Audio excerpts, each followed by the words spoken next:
Another Sunday, another ass kicking by the Indianapolis Colts, 38-14 here. The final Colts over Titans, 7-1 on the season, and yet another conference divisional win by the Colts. Let's start with the chants that you heard loud and clear after that first touchdown, and many other times today. The MVP for Jonathan Taylor.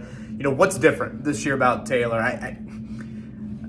I want to point to some things because that's the question that I have, because it's seemingly he's taking his game to another level. And you know, I would say two things. One, I think we see even more highlight reel home run plays. Go back to the Denver game week 2. Makes the guy miss in the backfield, rips it off for 60. Go back to that Tennessee game down there in Nashville with the unbelievable cuts in the middle of the field on that touchdown run there in the third quarter. Today, here, tiptoeing down the sideline just to keep the balance is unbelievable. And even on that shovel pass, you know, that's just a play where I feel like he's, you know, his shiftiness, he's making guys miss.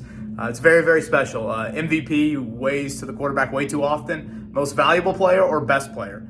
If it's best player, there's no one better in the NFL right now than Jonathan Taylor. A couple other notes I wanted to make sure that I mentioned here.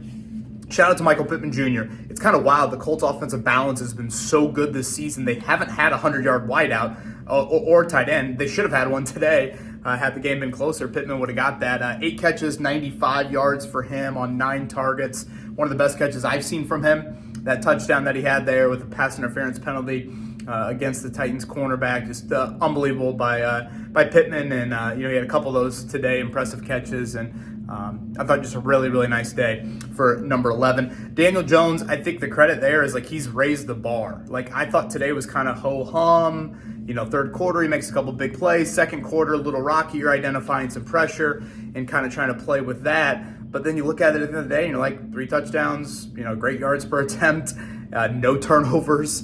It's probably just stuff that I need to remind myself not to take for granted with how Daniel Jones has played this season. Defensively, you know, a week and 2 days out from the trade deadline, I still want to see a move. You know, grand takeaways when you're playing, you know, the worst team in the NFL, missing their 3 highest paid players, probably a bit unfair. I thought the Titans moved it decently well. I think 7 of their 10 drives got to Indy territory, but you know, again, you hold them to 14 points and obviously did a nice job in creating the margin of 38-14 for the final there. So I think that covers everything. We'll just check in with Shane Steichen tomorrow again on Daniel Jones. He did get slammed, you know, to the turf there in the first half. They've seen a couple of these, you know, guys develop concussion-like symptoms the day after a game, so probably just some due diligence needed there on the quarterback. But all in all, again, another impressive performance. And now a lot of road games, a lot of games away from Lucas Oil Stadium upcoming for the Colts, as they have been the best team in the NFL through the first half of the season. Kevin Bowen signing off. Thank you once again, Indiana Donor Network. This is brought to you by Indiana Donor Network and Donate Life Indiana, reminding you to say yes to organ donation. Be a hero, save a life.